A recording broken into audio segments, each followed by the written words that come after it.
పిల్లలు పేరెంట్స్ మెచ్చిన university Sankalchand Patel university Gujarat.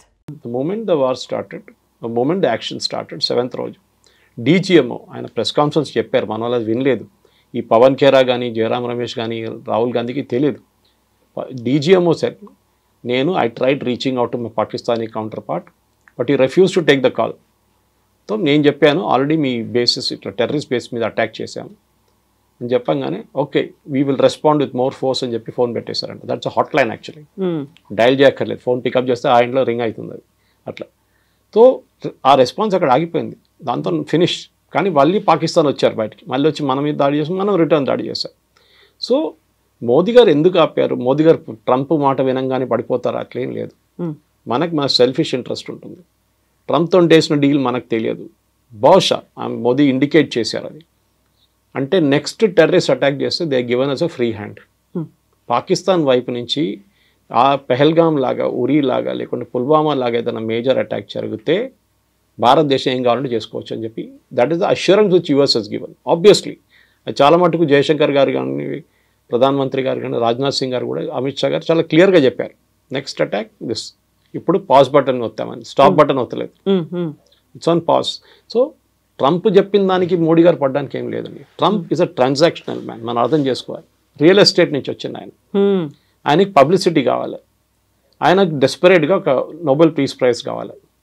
వీళ్ళిద్దరిని కల్పిస్తే నేను మళ్ళీ యుక్రెయిన్ రష్యాని కూడా చేసేస్తే నాకు ఒక నోబెల్ పీస్ ప్రైజ్ ఇస్తాను. క్లింటన్కి ఇచ్చారు ఒకసారి, ప్యాలెస్టైన్ ఇజ్రాయెల్ కాన్ఫ్లిక్ట్కి డీల్ చేసి యాసిర్ అరాఫాత్, ఇత్సాక్ రబీన్ కూడా ఇచ్చారు, నాకు కూడా కావాలని చెప్పేసి. ఆయన చేసిన స్టేట్మెంట్ ఆయన కంట్రీలోనే సీరియస్గా తీసుకోరు. మనం చూస్తుంటాయి, నిన్న యాపిల్ ఐఫోన్ గురించి ఒక ట్వీట్ పెట్టారు. అంటే నేను 25% డ్యూటీ పెడతానండి. ఎవరికి పోతుందండి? ఎవరు కడతారు ఎక్స్ట్రా 25%? కొంటున్నా యుఎస్ గవర్నమెంట్ కాదు, ఎవరు కొంటారో వాళ్ళు కడతారు. యుఎస్లో తయారు చేయాలంటే దానికన్నా ఎక్స్పెన్సివ్ అయిపోతుంది, డబుల్ ద రేట్ అయిపోతుంది ఫోన్ది. బయట ఎందుకు చేపిస్తారంటే వాళ్ళ వేజెస్ తక్కువ ఉంటుంది. ఇండియాలో ఉన్న వేజెస్ కానీ, చైనాలో ఉన్న వేజెస్ కానీ, వియట్నాంలో ఉన్న వేజ్ తక్కువ ఉంటుంది. So that is why the phones are made here. యూఎస్లో ఇచ్చే జీతాలు ఇస్తే ఆ ఫోన్కి డబుల్ ద రేట్ అయిపోతుంది. సో వీ కెనాట్ అఫోర్డ్ అని చెప్పి అక్కడ. సో దానికి ట్వీట్ చేసి నేను వాడిని ధమ్కి ఇచ్చాను, నేను అది చెప్పాను. టిమ్ కుక్ ఏమైనా స్టేట్మెంట్ ఇచ్చారండి ఫ్రమ్ యాపిల్ సైడ్? నో. ఆయన షేర్ హోల్డర్స్ ఉన్నారు, వాళ్ళకి స్టేట్మెంట్ ఇవ్వాలి కదా, ఏం చెప్పలేదు. వీఆర్ కంటిన్యూయింగ్ బికాస్ యాపిల్ డైరెక్ట్గా భారతదేశంలో ఫోన్లు తయారు చేయవు. It's company call Foxconn veg చేస్తున్నారు వాళ్ళు చాలామందికి తయారు చేస్తారు, ఫాక్స్కాన్ లాంటి కంపెనీ. సో వాళ్ళు చేస్తే పని వాళ్ళు చేస్తున్నారు. కానీ ట్రంప్ ధమ్కి ఇచ్చాడు మోదీ గారు క్వాట్ అయిపోరు. అట్లా మనిషి కాదండి మనం. We are not Manmohan Singh. Pokhran blast చేయడానికి ట్రై అయినప్పుడు తెలిసినప్పుడు నరసింహరావు గవర్నమెంట్ కానీ, మన్మోహన్ సింగ్ గవర్నమెంట్ కానీ ప్లాన్ చేసినప్పుడు తెలిసిపోయింది యూఎస్కి. ఆలోచించండి, క్యాబినెట్లో డిస్కస్ చేయగానే వాళ్ళకి తెలిసిపోయింది that India is going to conduct nuclear test, underground nuclear test. ఆపేశారు, ప్రెషర్ పెట్టేశారు. అదే టైంలో వాజ్పేయి గారు గవర్నమెంట్ వచ్చినప్పుడు చూడండి ఏం చేశారు. Kalonji was there, George Fernandes was there.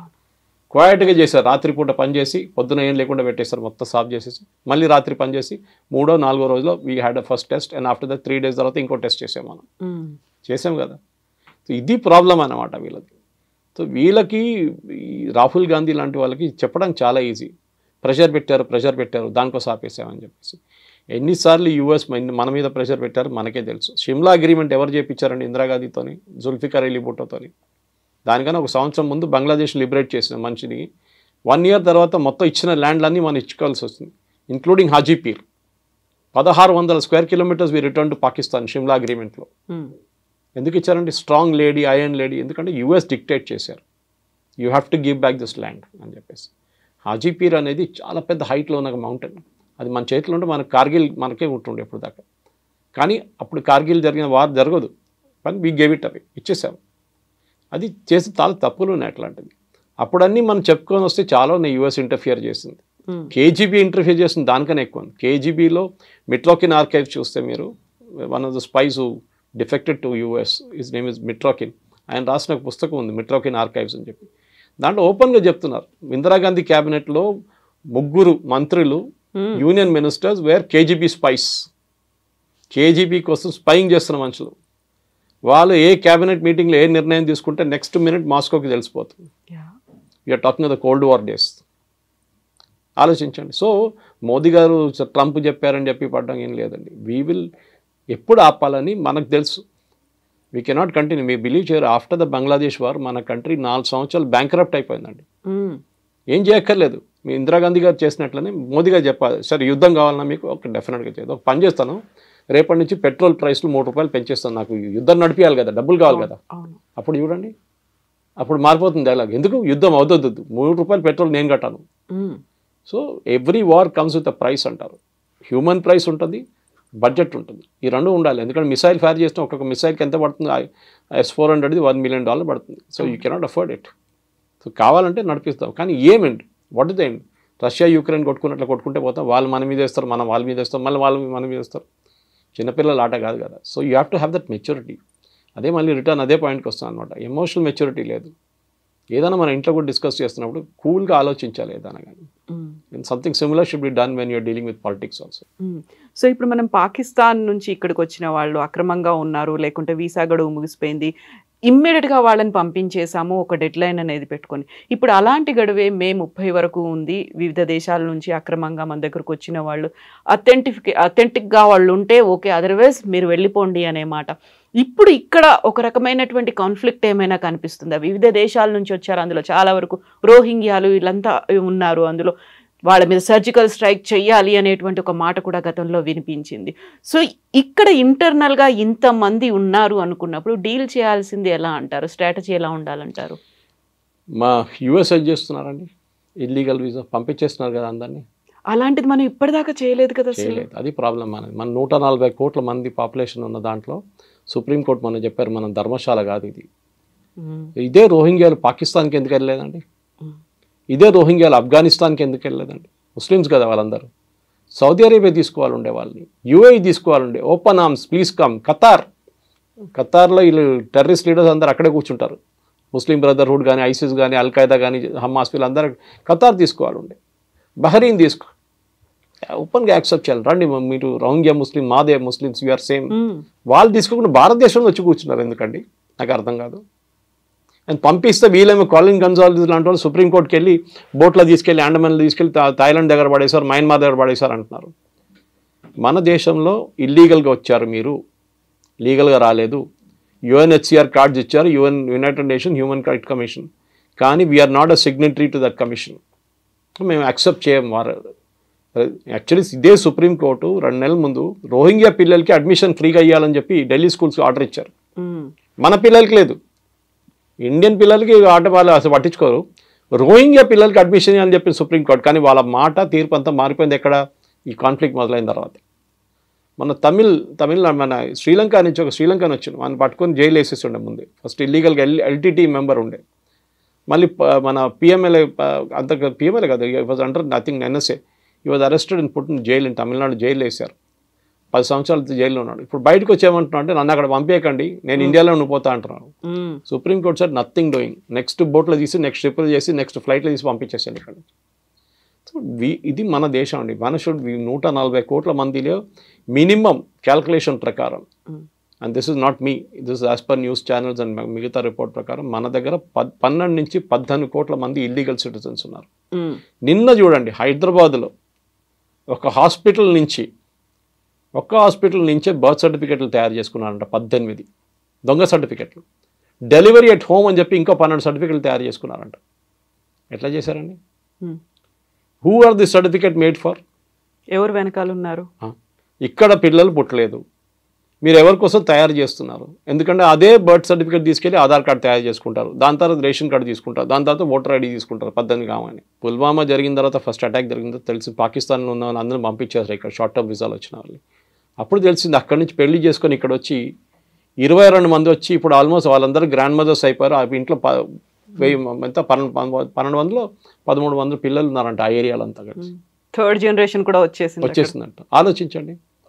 We are not a dharamshala. Sorry, మన పాపులేషన్ మన పెద్ద హెడేక్. మనకి వీళ్ళకి తిండి ఎందుకు పెట్టాలండి? మనం ఫ్రీ రేషన్లు ఎందుకు ఇవ్వాలండి వీళ్ళకి? వాళ్ళ దేశం ఉన్నారు, వాళ్ళు అక్కడ వెళ్ళియండి. We don't want. First of all ఇది అస్సాంలో జరిగింది, మీకు గుర్తుంటుంది. అస్సాంలో పెద్ద అజిటేషన్ జరిగింది when Rajiv Gandhi was the prime minister. All Assam students union వాళ్ళు అక్కడి నుంచి బంగ్లాదేశ్ నుంచి వచ్చిన ఈవెన్ హిందువులు కూడా, వాళ్ళు ముస్లిమ్స్ వస్తారు కాదు, హిందువులు కూడా వ్యతిరేకించారు. వాళ్ళు మా దగ్గరికి ఎందుకు వస్తున్నారు? భారతదేశంలో ఇంకా మిగతా స్టేట్స్ ఉన్నాయి కదా, అక్కడికి వెళ్ళొచ్చు కదా మీరండి. అస్సాంలో 21 కాన్స్టిట్యున్సీలో డెమోగ్రఫీ మారిపోయిందండి సడన్గా. అవును. హిందూ మెజారిటీ ఉన్న కాన్స్టిట్యున్సీ ముస్లిం మెజారిటీ అయిపోయింది. మన ఏఐయుడిఎఫ్ పార్టీ అక్కడి నుంచే ఫామ్ అయింది, బంగ్లాదేశ్ నుంచి వచ్చిన వాళ్ళందరూ కలిపి. వాళ్ళకి ఇప్పుడు పార్లమెంట్ సీట్ ఉంది, వాళ్ళకి అసెంబ్లీ సీట్స్ ఉన్నాయి, గెలిచారు వాళ్ళు సీట్లు, మెజారిటీ అయిపోయారు వాళ్ళు. ఎట్లా అయ్యారండి అది? సో మీరు బంగ్లాదేశ్ నుంచి సెటిల్ సరే కట్ ఆఫ్ డేట్ పెట్టాం, దాని తర్వాత ఇంత పెద్ద గొడవ అయిన తర్వాతనే రాజీవ్ గాంధీ అగ్రీ చేశారు. In fact national register for citizens NRC అని మాట్లాడుతుంటాం, ఓవైసీ అంటారు, ఎన్ఆర్సీ వచ్చేది నేను చూసుకుంటా అది అని.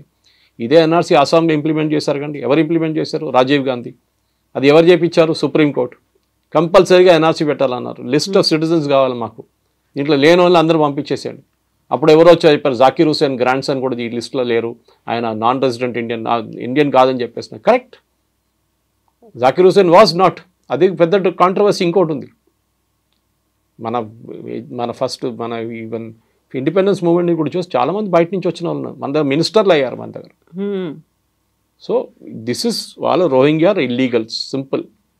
వచ్చారు, మీరు ఒక సంవత్సరం ఉండండి, దాని కావాలంటే దాని తర్వాత వెళ్ళిపోండి ఇక్కడి నుంచి, మా దగ్గర మాకు రెస్పాన్సిబిలిటీ లేదు మమ్మల్ని అక్కడ తీసుకెళ్తే వాళ్ళు చంపేస్తారు. దట్ ఈస్ యువర్ ప్రాబ్లం, నా ప్రాబ్లం కాదండి. అది మీరు మీ పాలిటిక్స్ మీరు ఆడుకుంటున్నారు, మాకు తెలియదు అదంతా. మనకి ఇనఫ్ హెడేక్స్ ఉన్నాయి ఇక్కడ. పాకిస్తాన్ నుంచి వచ్చిన వాళ్ళు కానీ, బంగ్లాదేశ్ నుంచి వచ్చిన వాళ్ళకి, పాకిస్తాన్ నుంచి వచ్చిన వాళ్ళకి, బంగ్లాదేశ్ నుంచి వచ్చిన వాళ్ళ హిందువులకి, మిగతా పార్సీస్ కానివ్వండి, జైన్స్ కానీ, క్రిస్టియన్స్కి మనం సపరేట్గా సిఏ తయారు చేస్తాం కదా. ఆఫ్ఘనిస్తాన్ నుంచి కూడా వాళ్ళు వచ్చి సిటిజన్షిప్ తీసుకోవచ్చు ఎప్పుడైనా, ఇప్పుడు కూడా తీసుకోవచ్చు. ముస్లిమ్స్ కూడా తీసుకోవచ్చు. అద్నాన్ సామీకి సిటిజన్షిప్ ఇచ్చామా, ఇది పాకిస్తానీ. ఆ వెయిటింగ్ పీరియడ్ ఉంటుంది ఒకటి, దాని తర్వాత గవర్నమెంట్ ఇంటెలిజెన్స్ రిపోర్ట్ అన్ని చూసుకొని సిటిజన్షిప్ ఇస్తారు. సో రోహింగ్యాలు పంపించాల్సింది చాలా క్లియర్ స్ట్రాటజీ, అంటే దీనిలో డౌటే లేదు. రోహింగ్యా అని కాదు, ఎవరైనా కానివ్వండి, బంగ్లాదేశ్లో ఇక్కడి నుంచి వచ్చిన వాళ్ళు కానీ, if their illegally staying here వాళ్ళని రిటర్న్ పంపించాల్సి. ట్రంప్ చేస్తున్నారు, ఇప్పుడు యూకే చేస్తున్నారు, అందరు చేస్తున్నారు. సో సురేష్ గారు, ఇక్కడే 2-3 రకాలుగా డౌట్స్ వస్తున్నాయి. ఒకటేమో ఆపరేషన్ సింధూర్ అని పాకిస్తాన్లో ఉన్నటువంటి టెర్రరిస్ట్ క్యాంపుల మీద అటాక్ చేశాం, ఇక్కడ ఉన్నటువంటి ఇల్లీగల్ ఇమ్మిగ్రెంట్స్ని పంపించేయాలి అనేది చూస్తున్నాం. బట్ ఇక్కడే మన దేశం వాళ్ళే అయినప్పటికీ కూడా వాళ్ళని నక్సల్స్, మావోయిస్టులు అని పేరు చెప్పి ఆపరేషన్ కగార్ పేరుతో వాళ్ళని ఎందుకు మట్టు పెడుతున్నాము? వాళ్ళు మన వాళ్లే కదా, మన దేశస్తులే కదా, అయినప్పటికీ వాళ్ళని చంపాల్సినటువంటి అవసరం ఏముంది? వాళ్ళని కూడా తీవ్రవాదుల్లాగా ఎందుకు ట్రీట్ చేస్తున్నారు మన దేశం వాళ్ళే అనేటువంటి కామెంట్ ఉంది. ఆల్మేటి మాధవ్ రెడ్డి గారిని ఎవరు చంపారండి? శ్రీపతిరావు గారిని ఎవరు చంపారండి? Complete Madhya Pradesh leadership, Congress leadership 45 మందిని ఎవరు చంపారండి? 64 సిఆర్పిఎఫ్ సోల్జర్స్ని ఎవరు చంపారండి? అప్పుడు చంపినప్పుడు ఈ క్వశ్చన్లు ఎవరు అడగలేదండి, ఆ ప్రశ్నలు ఎవరు అడగలేదు ఆ టైంలో. వాళ్ళు చంపినప్పుడు ప్రాబ్లం లేదు. నక్సలైట్స్ క్లాస్ ఎనిమి కానీ, బూర్జువా అని చెప్పి, ఓకే, పోలీస్ ఇన్ఫార్మర్ అని చెప్పి చంపేస్తున్నప్పుడు ఎవరికి ఏం ప్రాబ్లం లేదు. ఈ వరవర్రావు గారు ఇప్పుడు లేరని అనుకోండి, ఇప్పుడు ఉన్న హర్గోపాల్ వీళ్ళందరూ హ్యూమన్ రైట్స్ వాళ్ళందరూ ఎప్పుడు వస్తారు? నక్సలైట్ బ్యాక్ ఫుట్లో ఉన్నప్పుడు వస్తారు. నక్సలైట్ చంపిన పోలీసు వాళ్ళని చంపినప్పుడు వీళ్ళొక్కరు కనిపించలేదు. వ్యాస్ గారు కానివ్వండి, ఎవరైనా ఉమేష్ చంద్ర ఎవరైనా, వీళ్ళందరూ చంపినప్పుడు ఎందుకు మాట్లాడలేదండి? వీళ్ళందరూ మీరు చేసింది అది, మీరు చేసే పనికి మీకు you have to get the punishment, simple. అది మా వార్తలో కూడా చెప్పారు, అది మీ కర్మ, అది మీరు ఎందుకు చేశారు. మీరు ఒక టైంలో చారు మజుందార్ నుంచి కానుసానియాలు వీళ్ళందరూ కలిసి Naxalbari movement and Naxalite movement తయారు చేసి సిపిఎం నుంచి మొదలయ్యారు వాళ్ళు. Then they become split and CPI MLI. ఇప్పుడు కూడా సిపిఐ ఎంఎల్కి 8-10 సీట్లు ఉన్నాయి బీహార్లో. సో ఆ మూమెంట్లో క్లాస్ యాక్షన్ అనే ఒక రొమాంటిసిజం ఉండే ఆ టైంలో. నక్సలిజం అంటే అన్నలు వచ్చారు. I grew up in Osmania university, నాకు చదువు ఉస్మాన్ మోడల్ స్కూల్ చదివాను నేను. ఆ టైంలో పీడిఎస్యు, ఆర్ఎస్యు వీళ్ళందరూ ఉన్నారు ఆ టైంలో. అక్కడ రిక్రూట్మెంట్ గ్రౌండ్. గణపతి చూడండి, వరంగల్ ఎన్ఐటి, అప్పుడు ఆర్ఈసి. ఇప్పుడు మన చనిపోయిన ఆయన కేశవరావు, ఆయన కూడా ఆర్ఈసి. ఎంటెక్ చేస్తున్నప్పుడు బెయిల్ జంప్ చేసి వెళ్ళారు అక్కడి నుంచి. 40 సంవత్సరాల తర్వాత ఇప్పుడు దొరికారు, 45 సంవత్సరాల తర్వాత. సో మీరు ఒక టైంలో దట్ మూమెంట్ వాజ్ జస్టిఫైడ్. చాలామంది నాకు అడిగారండి, మీరు కేరళ నుంచి వస్తున్నారు సురేష్ గారు, Kerala first communist government in the world. EMS Namboodiripad గారు రికార్డెడ్. ఎక్కడ లోకంలో communist have come only through gun, power of the gun. తుపాకీ తీసుకొని దిగి వాళ్ళు వచ్చారు. కేరళలో డెమోక్రటిక్లీ ఎలెక్ట్ అయ్యారు, బ్యాలెట్ లాగా. Very good. కేరళలో నక్సల్ మూవ్మెంట్ ఎందుకు లేదండి?